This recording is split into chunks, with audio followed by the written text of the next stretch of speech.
तिकडे आखाती युद्धामुळे व्यावसायिक सिलेंडर मिळत नसल्यानं रस्त्याच्या शेजारी फूड स्टॉल बंद पडायला सुरुवात झाली आहे.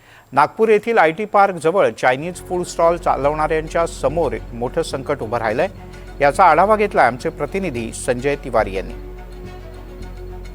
नागपूरच्या सुभाषनगर जवळच्या IT पार्क मधला हा जो टी पॉइंट आहे, हा नागपूरच्या फेमस खाऊ गल्ली प्रमाणेच एक स्पॉट आहे. इथे सुमारे 150 पेक्षा जास्त फूड स्टॉल्स दिसतात आणि नेहमीच इथे खवय्यांची वर्दळ असते. पण आज फक्त 50 किंवा 60 फूड स्टॉल्स उरलेले आहेत.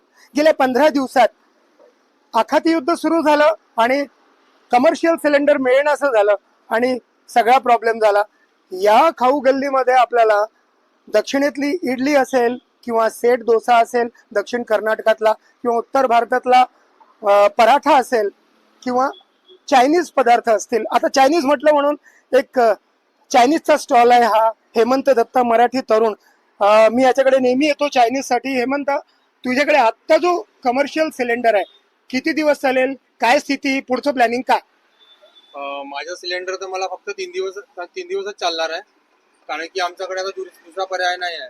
आम्ही सगळ्यांना फोन करून विचारून घेतलेला आहे, पण आम्हाला सिलेंडर मिळत नाही आहे कोणताही. आणि घरगुती सिलेंडर आम्ही चालू नाही शकत इथे, कारण की मग 3 दिवसानंतर काय? 3 दिवसानंतर आमच्याकडे कोणताच पर्याय नाही आहे. आमच्या मुलाबाळांची फीस भरायची आहे शाळेची, त्याच्यानंतर आमच्या घरी पेशंट पण आहे. ठीक आहे, माझ्या वाईफला हार्ट काहीतरी प्रॉब्लेम आहे ना, त्यामुळे मला पैसा पण भरपूर लागत आहे. आताच माझ्या दादाची जी आई होती ते एक्सपायर झाली, कारण की त्यांना पण काय म्हणते आपलं हे कॅन्सर होता, गोळा जमा झालेला होता पोटामध्ये. तर आपण त्याचाही ट्रीटमेंट नाही का ह्या दुकानाच्या भरोशामध्येच केला होता ना. ह्या दुकानाच्या भरोशामध्ये आम्ही आपला घर चालवून राहिलो, आपल्या पुरावारांना चालवून राहिलो, आम्ही स्वतः चालवून राहिलो. आम्ही गव्हर्नमेंटला हे मागणी नाही करत की आम्हाला ड्युटी वगैरे द्या, हा ना. आम्ही स्वतःचा काहीतरी करत आहोत, हा ना. आम्ही भारतातले लोक आहोत. आम्हाला इथं आमच्या हक्काची आम्हाला जे हवं आहे ते आम्हाला पाहिजे ना. अगदी बरोबर, तुम्हाला पण जगण्याचा हक्क आहे, प्रश्नच नाही. मला एक सांगा, आता 3 दिवसानंतर काय आणि काय मागणी आहे? 3 दिवसानंतर माझी मागणी हेच आहे, जसं इकडे आपला युद्ध सुरू आहे सांगितलं आहे, ते खरोखर सुरू आहे का नाही ते तर आम्हाला माहित नाही, है ना. पण जे आम्ही स्ट्रीट वेंडर आहे आणि खूप सारे लोक आमच्याशी जुडलेले आहे, त्यांचं काय होणार? कारण की माझ्या दुकानामध्ये जसं मी म्हटलं का व्हेजिटेबल्स येतात, है ना. अगर माझ्या शॉप बंद झाला तर माझ्या दुकानात व्हेजिटेबल्स नाही येणार, ग्रोसरीज नाही येणार, बाकी वस्तू पण काहीच नाही येणार ना. तर त्यांचा पण घर थांबूनच जाणार. आणि पहिल्यांदा तर गव्हर्नमेंटनं 19 दिवसानंतरच सिलेंडर म्हटलं होतं, आता 25 दिवसानंतर म्हणताय का तुम्ही बुकिंग करू शकता.